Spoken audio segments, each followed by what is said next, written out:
Yo AutoAce fam! Today, it's a Yamaha showdown. The NMAX 155 versus the Aerox 155 V3. Both scooters share the same engine, pero magkaiba ang personality. So alin nga ba ang mas sulit ngayong 2025? Let's go!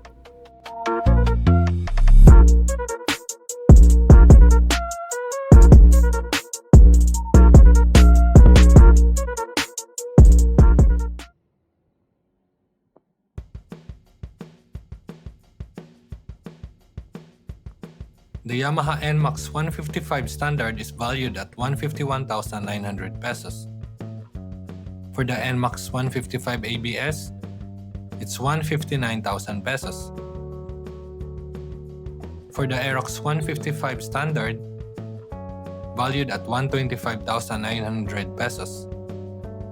For the Aerox 155 SP, it's valued at 163,900 pesos. So mas mura ang Aerox entry level, pero halos pareho ang SP at NMAX ABS sa presyo.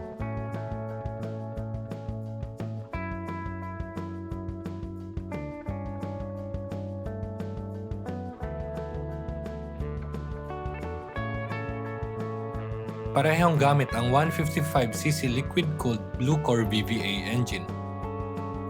Power output, around 15.1 HP or 14.2 Nm torque. Transmission, CVT. Real-world fuel economy is at 40 to 45 kilometers per liter. Performance-wise, halos tabla sila. Depende na lang sa ride character.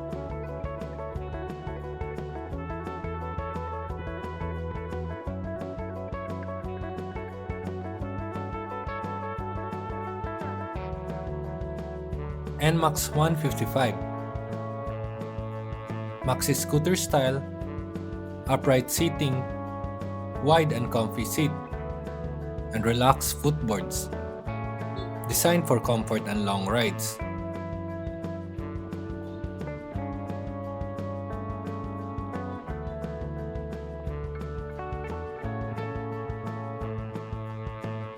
Aerox 155. Sporty underbone-inspired design, aggressive riding stance, higher seat and tighter cockpit, built for city speed and cornering fun.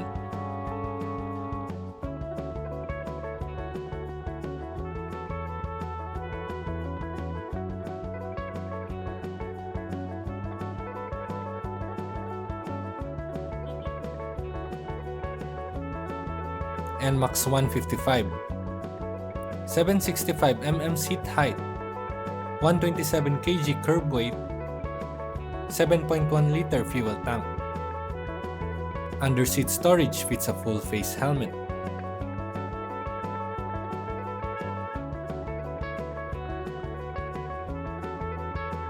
For the Aerox 155, 790 mm seat height, 130 kg curb, 5.5 liter tank.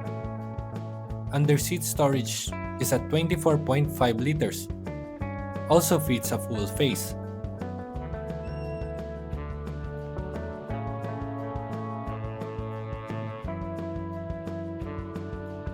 So mas mababa ang NMAX seat, mas friendly sa riders under 5'6", and mas malaki ang fuel tank. Aerox is slightly taller and sportier.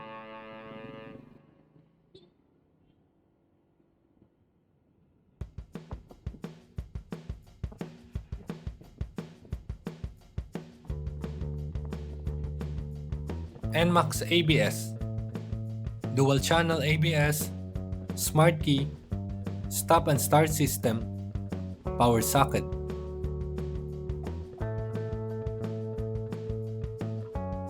For the Aerox SP, ABS on front, TCS traction control, Y-Connect smartphone app, rear sub-tank shock, ESS.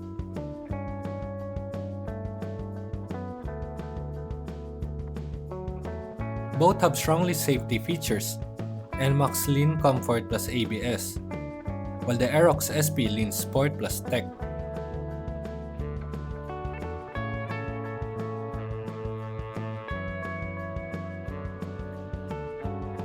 Pick the NMAX 155 if you want comfort, lower seat height, bigger tank, and maxi scooter touring vibes. Perfect for long commutes and chill rides. Pick the Aerox 155 V3 if you want sporty styling, lighter feel, and high-tech extras like the Y-Connect and TCS. Perfect for younger rides who want fun and speed in the city. Kung sulit sa presyong tanong, daily commuter, long distance, all around, it's the NMAX. For the city rider, sporty stance, tech-heavy features, is the Aerox SP. So, AutoAce fam, NMAX o Aerox? Comment your pick below. If this battle helped you, hit like, tap subscribe, and hit the bell para updated ka sa next scooter showdown.